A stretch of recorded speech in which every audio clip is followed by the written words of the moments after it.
I know. Kids are still on summer break, and the weather is still gorgeous outside. But stores are starting to bring out their Halloween decorations, which can only mean one thing.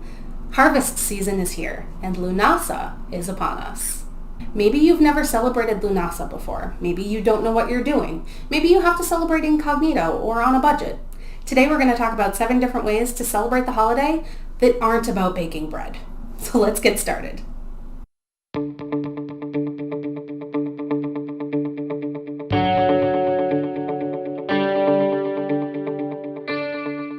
Lughnasadh is the first of 3 harvest festivals on the Wheel of the Year, based on old Celtic seasonal festivals. It's literally the start of the harvest season, when we transition from growing in the summertime to picking all of the things that we've grown in the fall. Lughnasadh is celebrated on August 1st or 2nd, literally right in the middle of the summer solstice back in June and the fall equinox coming in September. It's a beautiful day that marks the first fading signs of an oppressive summer into a crisp, magical autumn. Can you tell which season is my favorite? Legend says that the Celtic sun god Lugh created a day of Olympic-like festival games to honor the death of his mother. Historically, the festival of Lughnasadh was marked with athletic competitions, craftsmen and trading shows, huge feasts, and, oddly, matchmaking, where young couples would come together and undergo a trial marriage for a year and a day. Sound familiar?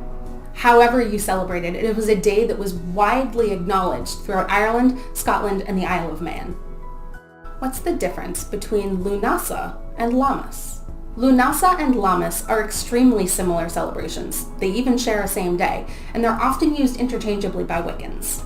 Their origins are slightly different though, with Lughnasadh being a seasonal Celtic festival named after a god, and Lammas being the English counterpart after Christianity invaded the British Isles.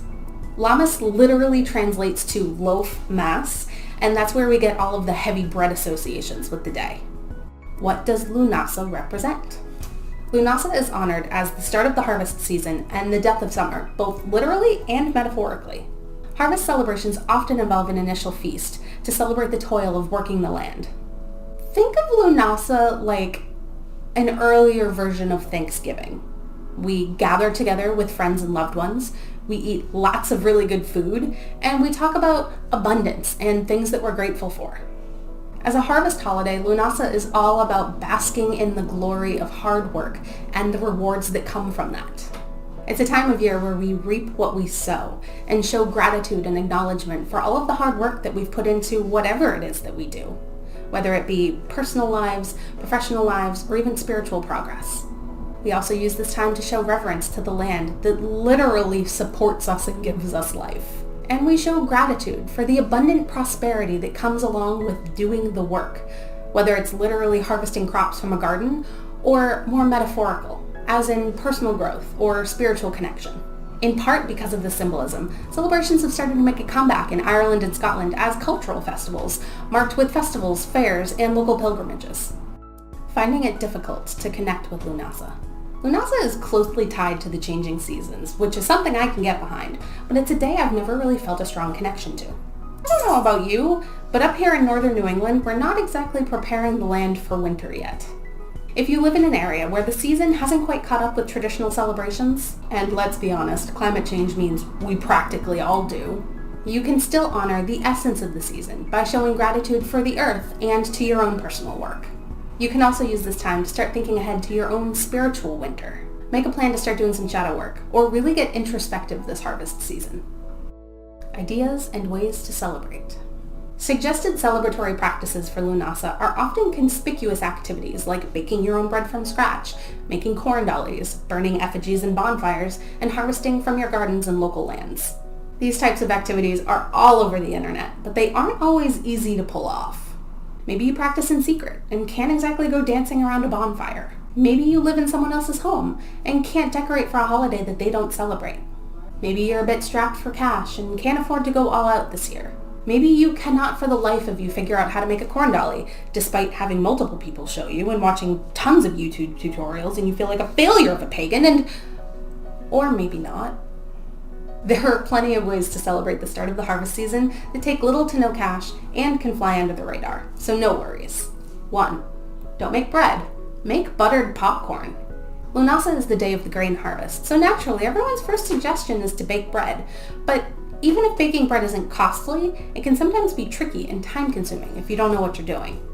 However, there's another crop that's famously tied to Lughnasadh, and that's corn. So instead of slaving over a loaf of bread all day, why not make popcorn? To make popcorn, all you need is oil, popping corn kernels, and a pot with a lid. Start by putting about 3 tablespoons of oil into a pot, enough to cover the bottom, adding a couple popcorn kernels, and then putting that over medium-high heat. When those few kernels start popping, your oil's up to temperature. Take the pot off the stove, carefully remove the popcorn that's already popped, and add in the rest of your kernels. Wait about 30 seconds for the kernels to come up to the oil's temperature, and then put that whole thing back on the stove. Don't forget to put the lid back on, or else you're going to have popcorn everywhere, because very quickly those kernels are going to start popping into popcorn. Once you hear the popping slow significantly, take the pot back off the stove and immediately dump it into a bowl. Now at this point you add your butter and salt. And while we could use store-bought butter, we're already playing around in the kitchen, so why not make your own? You probably want to do the making butter part before you make the popcorn, because it's a bit time-consuming and you're going to want to keep an eye on that popcorn while it's popping. Making your own butter is notoriously easy. All you need is heavy whipping cream and some kind of implement to agitate the cream enough so that it splits into butter and buttermilk. You could use either a stand mixer, which is probably the quickest and easiest way to do it, although it does require the upfront cost of having a stand mixer. A handheld mixer or immersion blender, which is a really good middle ground. Or if you don't have any of those kitchen tools, a mason jar will work too. If you've ever made whipped cream, it's exactly like that. You add your cream to your mixing implement and then go until you get whipped cream. And then keep going. Eventually, after a time, whether a few minutes in your stand mixer or about 15 in a mason jar, the whipped cream will start to separate and you'll get buttermilk and butter. Using a mason jar may not be the easiest way to make butter, but it is the most fun, especially if you have kids that are celebrating with you, because you have to shake that mason jar as if your life depends on it. A bonus to using a mason jar is while you're shaking that jar for about 25 minutes, you can be imbuing your butter with blessings of abundance and prosperity and gratitude. Once you've gotten your mixture to separate, remove the butter from the buttermilk, and you can either save the buttermilk, you could bake with it, or you can pour it out into the earth as an offering. But at this point, you're going to want to fold your flavorings into your butter. Now you can just use regular salt, but you could also use garlic or herbs or even dried fruits. Once you've added your flavorings to your butter, add your butter to your popcorn, and then you're done. Enjoy your fancy-ass butter with your from-scratch popcorn. 2. Clean up green spaces. Harvest time isn't just about collecting on the fruits of our labor. It's also about showing gratitude and reverence to the earth for all of the work that she does supporting us. Even if you don't have your own green space, or maybe especially if you don't have your own green space, now is a good time to start thinking about how the earth prepares for hibernation and helping her along with the process of winterization. In your own garden beds, this might mean cutting back your plants and flowers so that the roots have a chance to conserve their energy over the winter to grow back next spring. But it can also look like taking a walk in your neighborhood and looking out for trash and debris and dead growth. Contacting your local authorities to figure out if they already have a plan in place to clean that up, and if not, doing it yourself. It doesn't take a lot of effort, and it doesn't take any money, but it's a great show of gratitude to the earth for all that she does for us. 3. Create an offering for the earth. After you've done all that physical cleanup, now is a good time to present the earth with a symbolic or a spiritual offering for all that she does. This is a time of year where we should be focusing on the earth, all that the planet gives to us and all that we can provide for her in return. Offerings can be simple, symbolic, grand, or action-oriented. The point is to give back a little bit of the energy that we're constantly taking. Some offering ideas may include cooking some food and leaving it out to decompose or for the local wildlife to eat. Collect herbs and crystals special to you and bury them in the earth. Adopt a local green space and tend to it regularly. Bury a portion of the first harvest from your garden in your garden. Supplement some local dead earth with enriched soil from a garden center. Create a small shrine or sanctified area for ritual and prayer. Or just go outside and pour out that buttermilk from earlier. Please be sure to only use biodegradable materials when giving offerings. Things like processed metals, salt, glass, and dyes from paper and fabric can cause damage to the local ecosystem. A good rule of thumb is if you wouldn't put it in a compost bin, don't bury it in the earth. And yes, this goes for your spell jars too. Number 4, have a beer. Beer is made from grain. That's it. It's the grain harvest. Go drink a beer. Bonus points if it's from a local brewery. Please follow your local laws for age of alcohol consumption and always drink responsibly. Number 5, visit your local farmer's market. Many people don't have the time, space, or skill to grow their own food, but you can support your local farmers, which in turn supports your local economy and your local ecosystem, by shopping at your local farmer's market. Try to create a Lughnasadh meal solely from foods that you picked up at the market that day. 6, learn a new skill. Lu is the god of craftsmen, patron of basically anybody who makes anything out of anything. It's said that he knew a number of trades and useful skills, so what better way to celebrate Lughnasadh than by learning a new skill in his name? There are plenty of websites out there right now that will teach you things for little to no cost. Just pick something you've already had an interest in and do some research. You don't have to become an expert, and you don't even really need to put the skills to use. Sometimes learning for learning's sake is its own reward. Number 7, partake in games or physical activity. Legend says that Lu created the Olympic-like games of Lughnasadh to honor the death of his mother. You can honor the dying of summer with your own physical exertion.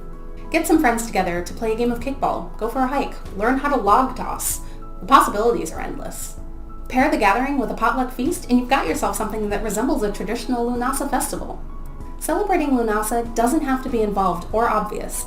It's all about honoring and recognizing the changing of the seasons, bringing our awareness back to the earth, and gathering in abundance and gratitude with friends and loved ones. How do you plan to celebrate Lughnasadh? Add to my list with your own ideas in the comments. If you liked this video, make sure to give it a thumbs up to feed that algorithm. And if you want to see more stuff like this from me, subscribe and click the bell so you get notifications when I post a new video every week. Check the description below for all the places you can find me around the web, including TikTok where I'm making tons of free 60-second content, and where you could get this shirt. And don't forget, patrons get early access to videos like this and voting rights on what I'm going to talk about next, so go check us out on Patreon too. Thanks so much for watching, friends, and happy harvest!